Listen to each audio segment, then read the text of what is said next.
Gold trusted gold buyers మీరు తాకట్టు పెట్టిన బంగారాన్ని విడిపించి ఈ రోజు ఉన్న మార్కెట్ ధరకు కొనబడును.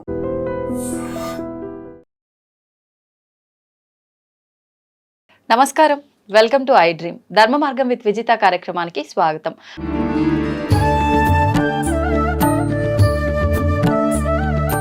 ప్రస్తుతం మనతో పాటు ఉన్నారు ప్రముఖ ఆధ్యాత్మికవేత్త అడూప అనుపమ గారు. ఇప్పుడు వారితో మాట్లాడి మరిన్ని విషయాలు తెలుసుకుందాం.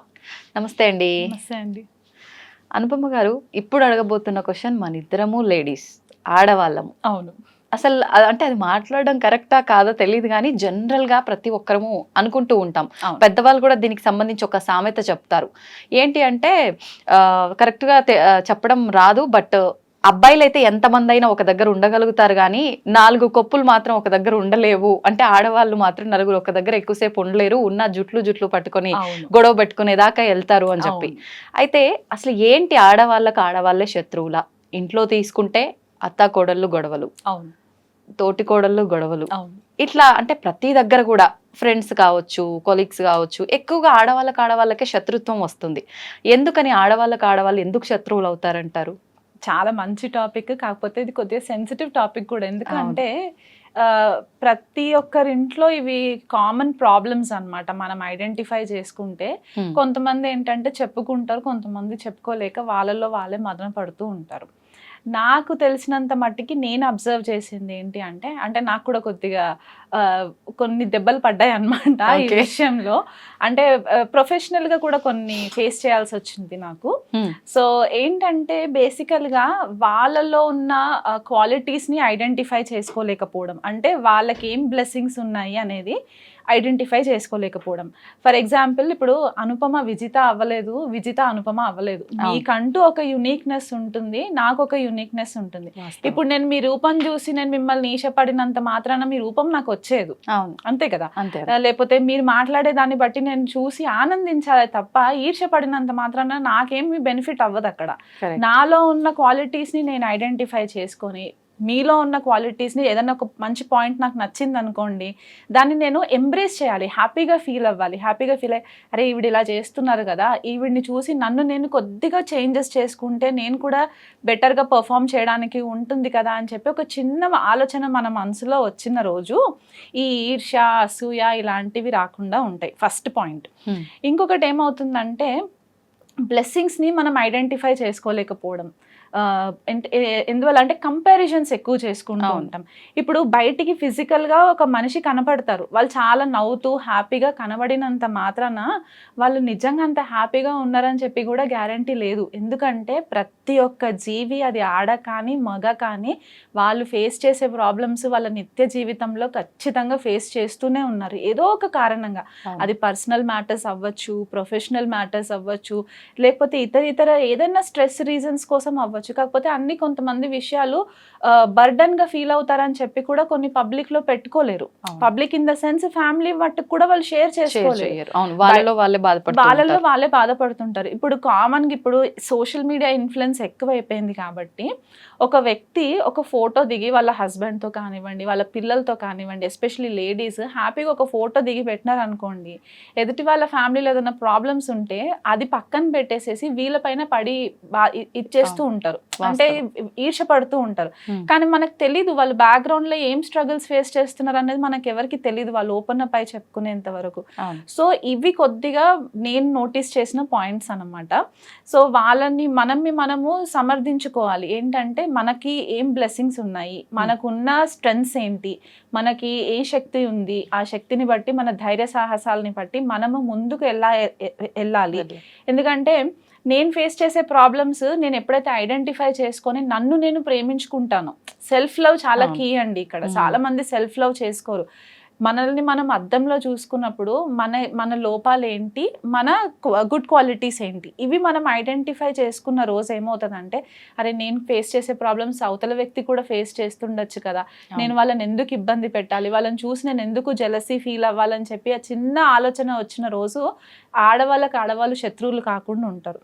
ఇంకొకటి ఏంటంటే, మనము లేడీస్కి ప్రతి ఒక్క లేడీకి ఇది రిలేట్ అవుతారని అనుకుంటున్నాను, వయసుతో సంబంధం లేదు ఇక్కడ. అవును, వాళ్ళు చాలా ప్రాబ్లమ్స్ ఫేస్ చేసి ఉన్నప్పుడు ఒక నమ్మకమైన వ్యక్తి కావాలనుకుంటారు ప్రాబ్లం షేర్ చేసుకోవడానికి, బయటికి వెళ్ళి ఓపెన్ అప్ అయ్యి రిలీవ్ చేసుకోవడానికి. సో కొన్నిసార్లు ఏమవుతుందంటే ఒక వ్యక్తిని నమ్ముతారు, పైనుంచి చూసి నమ్ముతారు, వెళ్ళి చెప్పుకుంటారు ప్రాబ్లం. చెప్పుకున్న తర్వాత ఈ అవతల వ్యక్తి ఎలా అయిపోతుందంటే, అబ్బా నాకు ఈ ప్రాబ్లమ్స్ లేవు కదా, నేను హ్యాపీగా ఉన్నాను అని చెప్పి అప్పుడు కొద్దిగా వీళ్ళ గురించి తక్కువ చేసి మాట్లాడడము. ఆ తక్కువ చేసి మాట్లాడడం వల్ల ఏమవుతుందంటే వీళ్ళేమనుకుంటారంటే నాకు సపోర్ట్ చేస్తున్నారు కదా అని చెప్పి ఒక డూప్లిసిటస్ మైండ్ సెట్ వచ్చేస్తుంది.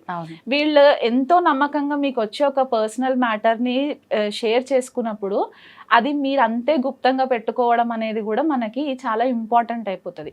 అది మీరైనా అవ్వచ్చు, నేనైనా అవ్వచ్చు. మీరు నా దగ్గర ఇదే పెద్ద సమస్య. నా బెస్ట్ ఫ్రెండ్ కదా అని చెప్పి ఎవ్రీథింగ్ షేర్ చేసుకుంటే నాకు కొంచెం రిలాక్స్ అనిపిస్తుంది అని చెప్పి షేర్ చేసుకొని అది నలుగురికి వాళ్ళు చెప్పి దానివల్ల పెద్ద పెద్ద గొడవలు అయ్యి చాలా ఇబ్బందులు పడ్డ వాళ్ళు కూడా చాలా మంది ఉన్నారు. ప్రస్తుతం అవి జరుగుతూనే ఉన్నాయి కూడా. చాలా ఫ్యామిలీస్ పాడైపోయినాయి దీనివల్ల. ఇప్పుడు మీరు అన్నట్టు అత్త కోడలికి పడదు, అది మనకి కొన్ని సంవత్సరాల నుంచి అది కొనసాగుతూనే ఉంది. దాన్ని మనం ఏం మార్చలేము. ఎందుకంటే అత్తగారు అయినప్పుడు ఆవిడ అనుకోవాలి ఏంటంటే నేను కూడా ఒకప్పుడు కోడలనే కదా, నేను ఈ ప్రాబ్లమ్స్ ఫేస్ చేశాను, నేను ఫేస్ చేశాను కాబట్టి నా కోడలు ఇలా ఫేస్ చేయొద్దు అని చెప్పి ఆలోచన ఆవిడలో రావాలి. అండ్ ఇక్కడ అత్తగారే కదా అని చెప్పేసి ఈ అమ్మాయికి కూడా ఉండాలి. నేను ఇక్కడ ఇద్దరిని పాయింట్అవుట్ చేస్తున్నాను, ఒకరిని బయాస్డ్ గా కాకుండా. అంతేలేండి, అంటే రెండు వైపులా కొన్ని సందర్భాల్లో ఒక సైడ్ ఉండొచ్చు, కొన్ని సందర్భాల్లో రెండు సైడ్లు ఉండొచ్చు. సో ఇక్కడ ఏమవుతుందంటే మన కూతురే కదా అని వాళ్ళు అనుకోవాలి, మన అమ్మ లాంటిదే కదా అని వీళ్ళు అనుకోవాలి. అక్కడ అది జరిగినప్పుడు ఆ డైనమిక్స్ చేంజ్ అయిపోతుంది. ఇప్పుడు ఇద్దరు ఆడవాళ్ళు కొట్టుకునే బదులు ఆ ఇద్దరు ఆడవాళ్ళు కలిసి ఒక మంచి కార్యక్రమం కోసము ముందుకు అడుగు వేస్తే అసలు ఎంత ఫెమినిజం ముందుకు వస్తుంది ఒకసారి ఇమాజిన్ చేయండి. ఎంత మంది లైఫ్స్ సెట్ అవుతాయి అంటే, మంచి ఇన్ఫ్లుయెన్సర్స్ ఉన్నారు మనకి, మంచి టీచర్స్ ఉన్నారు, డాక్టర్స్ ఉన్నారు. ఎంత అంటే ఒక స్త్రీ శక్తిని మనము ఇంక్రీజ్ చేసిన వాళ్ళం అవుతాము. ఇంత మేల్ డామినెంట్ సొసైటీలో ఆ ఉమెన్ ఎంపవర్మెంట్ అంటే అది ఏదో చేసేయడం కాదు, అది ఫ్యాన్సీ వర్డ్ యూజ్ ఉంది కదా అని యూజ్ చేయడం కాదు. దానికి బదులు ఇంట్లో ఉన్న లేడీస్ తోటి మనం ఫస్ట్ మొదలు పెట్టుకొని బయటికి వెళ్ళినప్పుడు కలిసి మనము అచీవ్ చేయడానికి ముందుకు వెళ్తే ఆ కలెక్టివ్నెస్ మనము తీసుకొచ్చిన వాళ్ళం అవుతాము. సొసైటీ అక్కడి నుంచే చేంజ్ అవుతుంది. సొసైటీ చేంజ్ అవ్వాలి, నాకు ఎదుటి వాళ్ళు నాకు అంత మంచి చేయాలంటే ఫస్ట్ మనలో నుంచి చేంజెస్ రావాలి. మనం ఎప్పుడైతే సెల్ఫ్ లవ్ అనేది మనము అలవాటు చేసుకుంటామో, ఆ ఎంపతి అంటే దయా కరుణ, స్త్రీకి చాలా దయా కరుణ ఎక్కువ ఉంటుంది అంటారు, ఓర్పు ఎక్కువ ఉంటుంది అంటారు. కానీ ఆ ఓర్పే లేకుండా సీక్రెట్స్ షేర్ చేసినంత మాత్రాన మన పర్సనల్ లైఫ్లో ఆ ప్రాబ్లం అవ్వట్లేదు అని అంటే, ఎదుటి వ్యక్తి వచ్చి మనకి సీక్రెట్స్ షేర్ చేసినప్పుడు అది అంతే రెస్పాన్సిబుల్గా మనలో నిక్షిప్తం అయిపోయి మనం చచ్చిపోయేంత వరకు ఆ సీక్రెట్ మనతోనే ఉండాలి. కానీ ఎదుటి వాళ్ళకి అది ఏదో పని కట్టుకొని ఫోన్స్ చేసేసి ఈవిడ ఇట్లా అంట, ఆవిడ అట్లా అంట, ఇలా జరుగుతుందంట వీళ్ళ ఫ్యామిలీలో, అదొక గాసిప్ లాగా మారకుండా ఉండి వాళ్ళ ఫ్యామిలీని ఇంకా ఫర్దర్గా మనము మెంటల్ స్ట్రెస్ క్రియేట్ చేయడం వల్ల, ఇక్కడ ఒక ఆస్ట్రాలజికల్ రీజనింగ్ చెప్తాను నేను. ఎప్పుడైనా అంటే స్త్రీని మనము జనరల్గా ఆస్ట్రాలజికల్ పరంగా శుక్రుడితో కనెక్ట్ చేస్తాం. అంటే శుక్రుడు అంటే ఏంటంటే లక్ష్మీదేవితోని కూడా మనము రిలేట్ చేస్తాం అన్నమాట. సో ఎప్పుడైతే మనము ఎదుటి స్త్రీని చూసి మనము ఈర్ష పడడము ఇట్లాంటివి మనం చేయడం స్టార్ట్ చేస్తే, నెగిటివిటీగా మనం చేయడం స్టార్ట్ చేస్తే ఫస్ట్ మన లైఫే పాడైపోతుంది. శుక్రుడు మనకి ధనకారకుడు కూడా అవుతారు. లక్ష్మి మన ఇంట్లో నిలవగా ఉండదు, సంపద ఉండదు మన ఇంట్లో. మన ఇంట్లో ఫర్ ఎగ్జాంపుల్ ఒక లేడీ ఉన్నారు, ఆ లేడీ వెళ్ళి ఇంకొక లేడీ తోటి డిస్కస్ చేసుకున్నారు వాళ్ళ ప్రాబ్లమ్స్. ఈ పర్సన్ ఏ వెళ్ళి పర్సన్ సి తోటి గనక మ్యాటర్స్ మళ్ళీ డిస్క్లోజ్ చేస్తే, ఈ పర్సన్ ఏ లైఫ్ ఇవాళ బాగానే ఉంటారు, వాళ్ళు ఆర్థికంగా బాగుండొచ్చు, అన్ని విధాలుగా లగ్జరీ లైఫ్ లీడ్ చేస్తుండొచ్చు, కానీ మెల్లిమెల్లిగా వాళ్ళకి తెలియకుండానే వాళ్ళ రిలేషన్షిప్స్లో కూడా ప్రాబ్లమ్స్ వస్తాయి.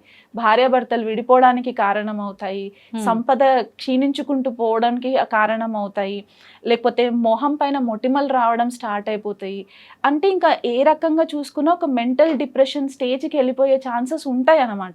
సో స్త్రీ శాపం కూడా కలుగుతుంది దీనివల్ల. ఇప్పుడు మనం అనుకుంటాం ఒక ఆడవాళ్ళని మనం ఇబ్బంది పెట్టేసి వాళ్ళని ఏడిపించేస్తే అయిపోయిందని అనుకుంటాం. ఇదంతా కూడా ఒక కర్మిక్ అకౌంట్ లోకి వెళ్ళిపోతుంది అన్నమాట. ఆడవాళ్ళు ఇబ్బంది పెట్టినా స్త్రీ శాపం ఖచ్చితంగా తగులుతుంది. అంటే ఏదైనా జంటని విడగొట్టినా, అబద్ధాలు చెప్పి జంటని విడగొట్టినా, లేకపోతే ఈర్ష అసూయ వల్ల ఇంకేదన్నా ఇబ్బంది పెట్టేసి వాళ్ళకి అవతల వ్యక్తికి మెంటల్ హరాస్మెంట్ లాగా ఏదైనా చేసినా, లేకపోతే కెరియర్స్ లో మనం చాలా చూస్తుంటాం, ఒకరు వాళ్ళ జాబ్ ని ప్రొటెక్ట్ చేసుకోవడానికి వాళ్ళని కొద్దిగా మ్యానిపులేట్ చేసి పక్కదోవ పట్టిస్తూ ఉన్న వాళ్ళకి చూసుకుంటే స్టార్టింగ్ లో వాళ్ళు బాగానే ఉంటారండి, 1 year 2 years వరకు బాగానే ఉంటారు. వాళ్ళ బ్యాడ్ టైం స్టార్ట్ అయినప్పుడు వాళ్ళకి తెలియకుండానే డౌన్ ఫాల్ స్టార్ట్ అవుతుంది. అప్పుడు వాళ్ళు కూర్చొని ఆలోచిస్తారు, నేను ఏం చేశాను, నేను ఎందుకు ఇంత స్ట్రగుల్ అవుతున్నాను అని చెప్పి. కొన్నిసార్లు బాగానే ఉంటారు, ఈ లైఫ్ లో బాగానే ఉంటారు, కానీ స్టిల్ స్ట్రగుల్ అవుతుంటారు. ఎక్కడి నుంచి వచ్చిందంటే పాస్ట్ లైఫ్ లో ఎవరినన్నా స్త్రీని బాధ పెట్టి ఉండొచ్చు, ఆవిడ కన్నీళ్ళకి కారణం అయి ఉండొచ్చు, దీనివల్ల ఇక్కడ ఇబ్బందులు వస్తాయి. సో స్త్రీ శాపము చాలా డ్యామేజ్ అయిపోతుంది అనమాట. మనకి వ్యక్తిగత జన్మ జాతకాలలో కూడా మనకి కనిపిస్తుంది స్త్రీ. ఇప్పుడు మామూలుగా స్త్రీ శాపం ఉన్న వాళ్ళు ఫేస్ చేసే ప్రాబ్లమ్స్ ఏంటి జనరల్ గా? ప్రాబ్లమ్స్ ఎట్లా ఉంటాయంటే, స్త్రీ శాపం వచ్చినప్పుడు టైంకి పెళ్లిళ్ళు జరగవు. ఫస్ట్ కలత్రకారకుడు శుక్రుడు అవుతారు కాబట్టి మనకి చార్ట్స్ లో కనిపిస్తూ ఉంటుంది. అది మనకి టైంకి పెళ్లిళ్ళు అవ్వవు. ఒకవేళ పెళ్ళైనా వాళ్ళకి కలత్ర సుఖం ఉండదు. ఫస్ట్ ఆఫ్ ఆల్ కలత్ర సుఖం ఉండదు, లేదా భర్త నుంచి ప్రాపర్గా సపోర్ట్ రాదు, ఇమోషనల్ సపోర్ట్ రాదు, ఫైనాన్షియల్గా వాళ్ళు ఆర్థికంగా చాలా నష్టపోతూ ఉంటారు. ఏదో చేయాలని చెప్పేసేసి ఎదురెళ్తూ ఉంటారు, కానీ మళ్ళీ వెనక్కి లాగేస్తూ ఉంటుంది. లేదా వీళ్ళకి వేరే స్త్రీల వల్ల వీళ్ళకి ఇబ్బందులు పాలు అవ్వడము, వీళ్ళపైన అపనిందలు పడడము, ఫాల్స్ అక్యుజేషన్స్ అవ్వడము, వీళ్ళు చేయని పనులకి వీళ్ళపైన నిందలు వేయడము. దీన్ని వీళ్ళు ఇంకా లైఫ్ అంతా ప్రూవ్ చేసుకుంటూ కూర్చుంటారు, నేను ఇది కాదు, నేను ఇది కాదు, అలా లైఫ్ అంతా ప్రూవ్ చేసుకుంటూ కూర్చొని వీళ్ళకి అత్యవసరమైన టైంలో ఎవ్వరు వీళ్ళకి సహాయం చేయడానికి కూడా ముందుకు రాకపోవడము, స్థిరంగా ఒక దగ్గర ఉండకుండా ఉండడము, డిప్రెషన్లోకి వెళ్ళిపోవడం, ఇవన్నీ కూడా స్త్రీ శాపాల కిందికి కారణమవుతాయి. పీసీఓడి ప్రాబ్లమ్స్ కూడా వస్తాయి కొన్నిసార్లు, మనం అనుకుంటూ ఉంటాం. ఇప్పుడు కొంతమందికి పిల్లలు పుట్టడానికి ఇబ్బంది అవుతూ ఉంటది, మనకు తెలియకుండా చూస్తూ ఉంటాం. టీనేజ్ అమ్మాయిలకి ఇప్పుడు పీసీఓడి, ఇప్పుడు అంటే సైంటిఫిక్ రీజనింగ్ గా మనం చూసుకున్నట్లయితే ఇవన్నీ రీజన్స్ అవుతాయి. అంటే what you give out is what you get back. మనము ఎనర్జీ అనేది మనం బయటికి పంపిస్తామో అదే ఎనర్జీ మనకి రిఫ్లెక్ట్ అవుతుంది. మనము మంచి ఎనర్జీని పంపించామనుకోండి, పాజిటివ్ ఎనర్జీ, పాజిటివ్ అఫర్మేషన్స్ చెప్పామనుకోండి, మన లైఫ్ లో కూడా పాజిటివ్ చేంజెస్ రావడం మొదలు పెడతాం. లేకపోతే నేను అస్తమానము విజిత గారు అందంగా ఉన్నారు నాకంటే, నేను విజిత గారిని చూసి నేను ఈర్ష్యపడతా అంటే నా లైఫే పాడైపోతుంది కదా. ఈ చిన్న లాజిక్ ని చాలా మంది మిస్ అవుతూ ఉంటారండి. మన బ్లెస్సింగ్స్ ఏంటి అనేది చూసుకోవాలి. మనం గత జన్మలో నుంచి ఏం తెచ్చుకున్నామో దానికి మనం ఇప్పుడు అనుభవిస్తున్నాం. అది మంచి అవ్వచ్చు, చెడు అవ్వచ్చు. ఇక్కడ ఎవరిని నిందించడానికి లేదు. కర్త కర్మ క్రియ మనమే అవుతాం కాబట్టి మనల్ని మనము సరి చేసుకునేంత వరకు ఈ ప్రాబ్లమ్స్ అట్లాగే కొనసాగుతూ ఉంటాయి.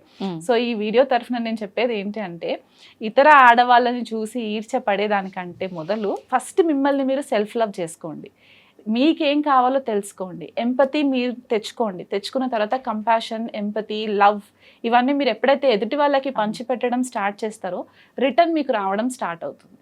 అది మనకు ఓపిక అవసరం. అంటే పక్క వాళ్ళ నుంచి మనకు అందాల్సింది అందకపోయినా మనం చెయ్యాల్సింది చేస్తూ ఓపికగా ఉంటే ఆలస్యమైన అది మనకు రిటర్న్ లో వస్తుంది. అన్కండిషనల్ గా చేయాలండి. కండిషన్స్, టర్మ్స్ అండ్ కండిషన్స్ పెట్టద్దు. ప్రోడక్ట్ వాడితే ఈ టర్మ్స్ అండ్ కండిషన్స్ వస్తాయి అని అన్నట్టు రిలేషన్షిప్స్ లో కండిషన్స్ ఉండొద్దు. అది ఎలాంటి రిలేషన్షిప్ అయినా అవ్వనివ్వచ్చు, ఫ్రెండ్షిప్ అయినా సరే. అఫ్ కోర్స్ కొంతమంది ఏంటంటే చూసి ఇబ్బంది పెడితే వాళ్ళు ఉంటారు, టాక్సిక్ ఎక్కువ ఉంటుంది. అలాంటి వాళ్ళకి ఏంటంటే మనము పక్కకి తప్పుకొని మనం ఒక మెసేజ్ యూనివర్స్ కి చెప్పుకోవచ్చు. మనకి వాళ్ళతో డైరెక్ట్ గా కాంటాక్ట్స్ లేకపోయినా మనం ఎట్లా చెప్పుకోవచ్చు అంటే, నీకు నాకు పడట్లేదు, నువ్వు ఎక్కడున్నా నువ్వు హ్యాపీగా ఉండాలి, నేను నీకు అదే బ్లెస్సింగ్స్ ఇస్తాను, నా వల్ల నువ్వు ఏదన్నా ఇబ్బంది పడుంటే కనుక నేను ఫర్గివ్నెస్ అడుగుతున్నాను అని చెప్పేసి మనం ఒక యూనివర్స్ కి మెసేజ్ పంపించామనుకోండి, అది ఏదో ఒక రూపంగా వాళ్ళ వరకు చేరుతుంది. వాళ్ళు నెక్స్ట్ రిపీట్ చేయకుండా ఉంటుంది, మనల్ని మనం సవరించుకున్న వాళ్ళం అవుతాం. సో ఇదంతా ఒక సైక్లింగ్ ప్రాసెస్ ఉంటుంది అనమాట. మనం ఆ సైక్లింగ్ ప్రాసెస్ లోకి కట్ చేసుకొని మనల్ని మనం కట్ చేసుకుంటే మెల్లిమెల్లిగా ఆల్టర్నేటివ్ గా మనం హీల్ అయినప్పుడు ఎదుటి వాళ్ళు హీల్ అవుతారు కదా, ఆ రకంగా అన్నమాట. కానీ ఈ ప్రాసెస్ అంతా జరగాలంటే కొంచెం కష్టమే. కష్టం అనేది ఏది ఉండదండి, మనకి మనసులో రావాలి ఆ కోరిక. ఆ కోరిక మన మనసులో వచ్చిన బలమైన ఆలోచన వచ్చిన తర్వాత ఖచ్చితంగా అవుతుంది. ఎందుకంటే ఎనర్జీస్ మనకి పురుష ఎనర్జీస్ ఉంటాయి, ప్రకృతి ఎనర్జీస్ ఉంటాయి. అంటే ఫెమినైన్ ఎనర్జీస్, మాస్కులిన్ ఎనర్జీస్. మనల్ని మనం ఎప్పుడైతే అది ఇంబ్యాలెన్స్ అవుతుందో చూసారా, అప్పుడే మనకి ప్రాబ్లమ్స్ వస్తాయి. అది వ్యక్తిగతంగా అవ్వచ్చు, లేకపోతే ఓవరాల్ గా గ్లోబల్ లెవెల్ గా అవ్వచ్చు. ఓకే. సో ఎప్పుడైతే మనం అదే అంటున్నాను, మనం చేంజ్ అయినప్పుడు ఎదుటి వాళ్ళని మనం చేంజ్ అవ్వాలి అని మనం ఎక్స్పెక్ట్ చేయొచ్చు. మనమే చేంజ్ అవ్వకుండా అవును. ఎక్స్పెక్టేషన్ ఎట్లా చేస్తాము, చేయలేం అంటే కదా. ఇప్పుడు మార్చాల్సింది మనం మారాలి అనే ఒక మన ఆలోచన విధానాన్నే లేదంటే ఇప్పుడు మీరు అన్నట్టుగా గత జన్మలో మనం చేశాం కాబట్టి ఈ జన్మలో ఏదో ఒకటి ఫేస్ చేస్తున్నాము అని చెప్పి, అంటే ఆల్రెడీ మనం అది అనుభవించాలి కాబట్టి మనం ఆలోచన ఎంత మార్చాలి అనుకున్నా నిజంగా మనం వెళ్ళాల్సిన ప్రాసెస్లో వెళ్తామా, లేదంటే ఆ కర్మ ఉంది కాబట్టి మన ఆలోచన మార్చినా మనం ఎంత ప్రయత్నించినా అది జరగకపోవచ్చేమో. అంటే కొన్నిసార్లు ఏమవుతుందంటే గత జన్మలో నుంచి క్యారీ ఫార్వర్డ్ అయినవి అవి ప్రారంధాలుగా ఉంటాయి మనకి. అవి కొన్ని మనము అనుభవించాల్సిందే, దానికి ఇంకా స్కోప్ ఏం లేదు అది మార్చడానికి. మనకి ఈ ప్రాసెస్లో మనం ఎప్పుడైతే అనుభవిస్తూ ఉంటామో, ఒకవేళ మనకి జ్ఞానం కలగాలి అని చెప్పి మనం రాసుకొచ్చుకుంటే ఈ లైఫ్లో మనకి తెలియకుండా ఆల్రెడీ ఒక హై లెవెల్ అవేకనింగ్ అయిన వాళ్ళు మనకి తారసపడే ఛాన్సెస్ ఉంటాయి. అది ఆడవాళ్ళే అవ్వాలని కూడా రూల్ ఏం లేదు. అవును అవును. ఎందుకంటే మగవాళ్ళల్లో కూడా కొద్దిగా ప్రకృతి అదే డివైన్ ఫెమినైన్ ఎనర్జీస్ ఉంటాయి కాబట్టి వాళ్ళు కూడా మనకి కొద్దిగా గైడ్ చేసే వాళ్ళు రావచ్చు, గురు రూపేణ కూడా రావచ్చు మనకి. సో అలాంటి వాళ్ళు వచ్చినప్పుడు ఏంటంటే, అమ్మ మీరు చేసేది ఇది తప్పు, మీరు గత జన్మలో ఇది చేశారు, మిమ్మల్ని మీరు మార్చుకోండి అని చెప్పి మనం ఒక సలహా ఇచ్చామనుకోండి, వాళ్ళు మారాలి అనే ఆలోచన వాళ్ళల్లో కలిగిన రోజు మెల్లిమెల్లిగా ఆ ప్రాబ్లమ్స్ సార్ట్ అవుట్ అవుతాయి. లేదు నేను ఇట్లాగే ఉంటాను, నేను ఇంతే మూర్ఖంగా బిహేవ్ చేస్తానంటే అది మళ్ళీ లూప్ కంటిన్యూ అవుతుంది, మీరు లైఫ్ లాంగ్ హ్యాపీగా ఉండరు. ఇక్కడ ఇంకొకటి మీరు గమనిస్తే, ఎవరైతే చాలా నెగిటివ్ ఎమోషన్స్ తోటి ఉంటారో, అంటే ఈర్ష, అసూయ, జలసి, లేకపోతే ఎవరినన్నా చంపేయాలి, హామ్ చేసేయాలి, వాళ్ళు పాడైపోవాలి అని చెప్పి కాన్స్టెంట్గా ఆలోచిస్తూ ఉంటారో, వాళ్ళ బ్రెయిన్ ఎప్పుడు అదే లూప్లో ఉంటుంది. వాళ్ళ చుట్టూ ఏదైతే పాజిటివిటీ ఉందో అది కూడా వాళ్ళు చూడలేరు. ఎందుకంటే 24/7 వాళ్ళకి అదే తిరుగుతూ ఉంటుంది కాబట్టి. కొన్నిసార్లు ఏమవుతుందంటే బాడీలో సెల్స్ కూడా వీకెన్ అయిపోతాయి. మనకు తెలియకుండా అనవసరమైన హెల్త్ ప్రాబ్లమ్స్ మనమే కోరి తెచ్చుకుంటాం. హ్యాపీగా ఉన్న వాళ్ళ లైఫ్లు చూడండి, ఏదో ఒకటి పాడు చేయాలనుకునే వాళ్ళ లైఫ్లు చూడండి, దగ్గర నుంచి చూస్తే మనకు కనబడుతుంది. హ్యాపీగా ఉండే వాళ్ళు ఏంటంటే వాళ్ళు చాలా జోవియల్గా ఉంటారు, చిల్లు ఉంటారు, అసలు వాళ్ళకి అసలు ఇంకెవరితో పని లేదు అన్నట్టే ఉంటారు. ఇక్కడ ఎవరైతే స్కీమ్స్ వేస్తూ ఉంటారో వాళ్ళ లైఫ్లు పాడైపోతుంటాయి, అనవసరమైన హెల్త్ ప్రాబ్లమ్స్ వస్తాయి. క్యాన్సర్ వస్తుంది అని అంటాం, క్యాన్సర్ ఎందువల్ల వస్తుంది? ఆ నెగిటివిటీ అంత బాడీలో ఎక్కువైపోయింది, ఆ సెల్స్ మల్టిప్లై అయిపోయి టాక్సిసిటీ ఎక్కువైపోయినప్పుడు క్యాన్సర్ డెఫినెట్గా వస్తుంది. సో అందుకనే ఇవన్నీ రాకుండా ఉండాలి అని అనుకుంటే గనక వీలైనంత మట్టుకు ఎదుటి వాళ్ళని బ్లెస్ చేయాలి. గాడ్ బ్లెస్ అనంత మాత్రాన మనకేం అయిపోదు. ఆ బ్లెస్సింగ్స్ మనం వాళ్ళకి ఇస్తున్నప్పుడు రిటర్న్ మనకు కూడా 10 రకాలుగా మనకు కాకపోయినా మన పిల్లలకి హెల్ప్. పక్కవారి మంచి కోరుకుంటే మనకు మంచి జరుగుతుంది అంటారు కదా పెద్దవాళ్ళు. ఖచ్చితంగా.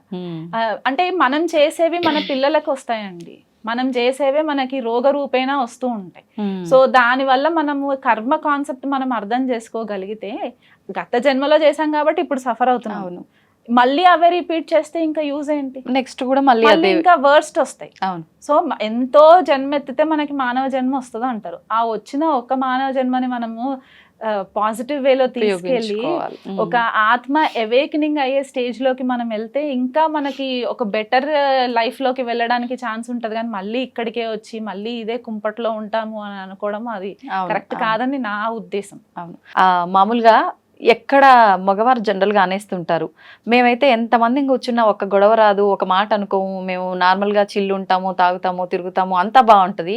కానీ మీ విషయానికి వచ్చేసరికి నిజంగా మంచిగా ఉన్న ఆడవాళ్ళైనా సరే, పక్కన వాళ్ళపైన ఏ కుళ్ళు ఏది లేకుండా ఉన్న వాళ్ళైనా ఈ నిందను ఖచ్చితంగా మోయాల్సి వస్తుంది. అంటే కొంతమంది వల్ల.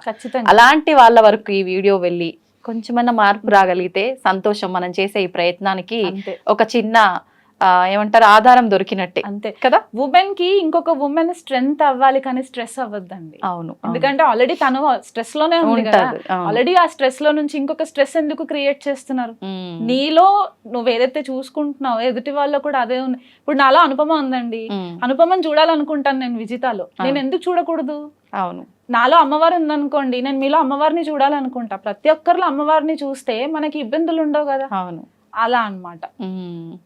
సంతోషం అండి. నిజంగా మనం తీసుకున్న టాపిక్ చాలా బాగుంది, దానికి మీ ఎక్స్ప్లెనేషన్ కూడా అద్భుతంగా ఉంది.